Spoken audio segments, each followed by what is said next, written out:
I'm about to get started on the passenger side, or the right side. Just like before, we're going to remove the engine cover. I'm not going to remove the intake duct. I'm going to remove the two bolts that hold the bracket, which holds the power steering reservoir in place.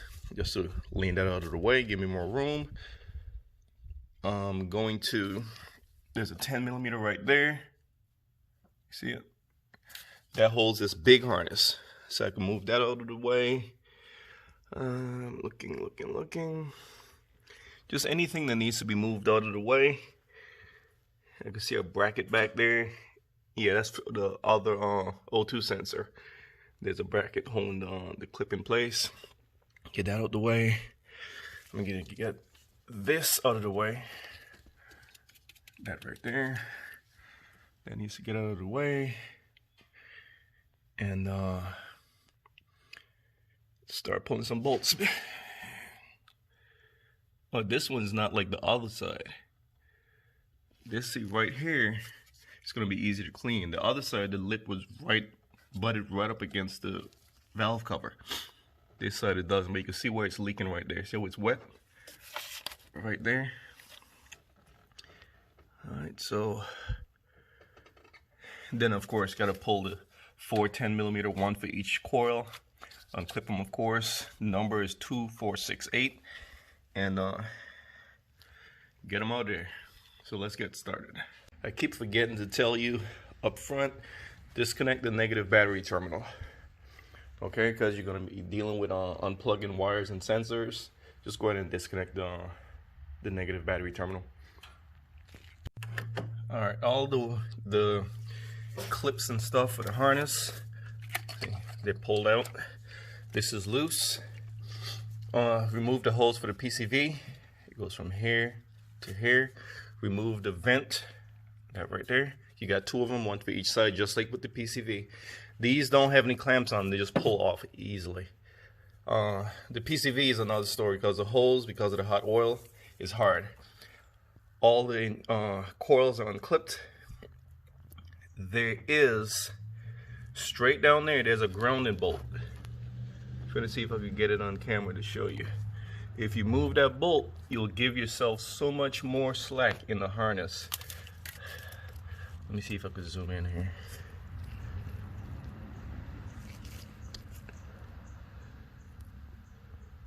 Can I see it? Alright, there it is. Alright, I'm going to try to touch it with this little reed I got. Straight. Can you see it? It's right there. There's a bolt right there. See it? Right there. The reed is pointing right at it. If you move that bolt, it looks like a 12mm.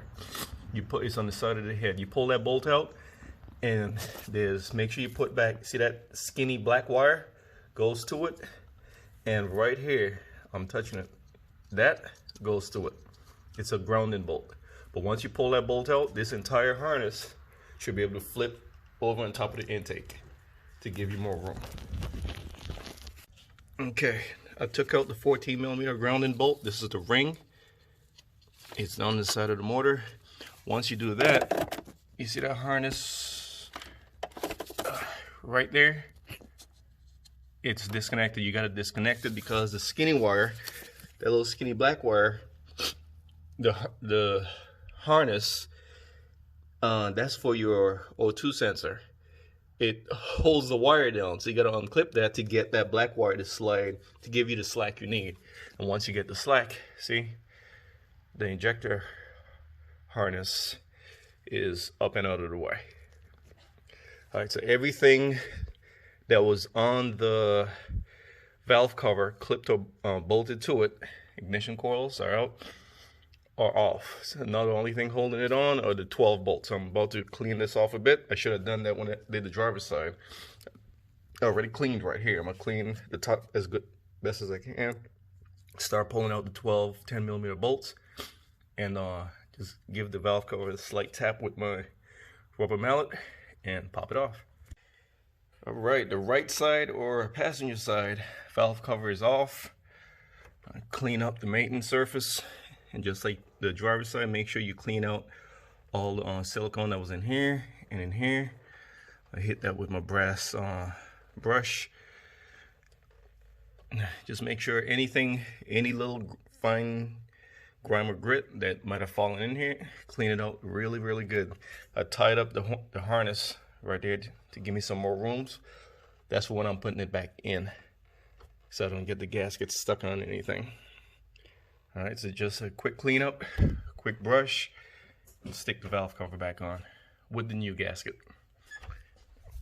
That's the right or passenger side valve cover. That's the old gasket.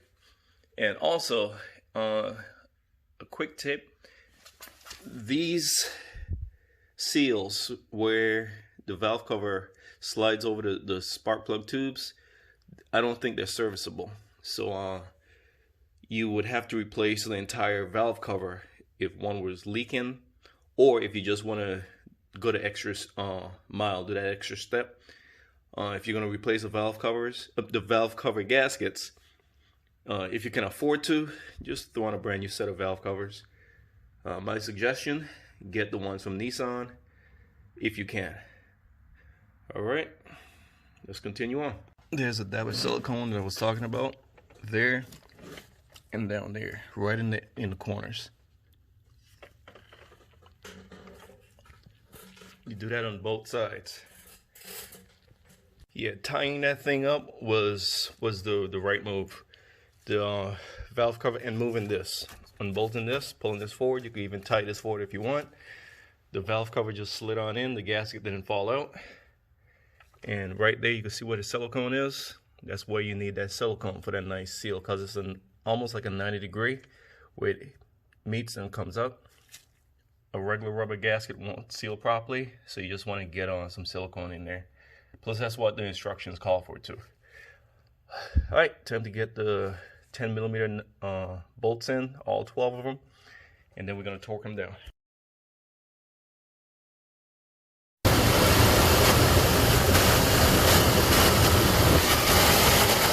Alright, so now the driver's side and the passenger side, left and right valve cover gaskets have been changed. Just to put the engine cover back on, and I'm finished. Good luck with yours if you decide to tackle it on your own. It's doable. I just did.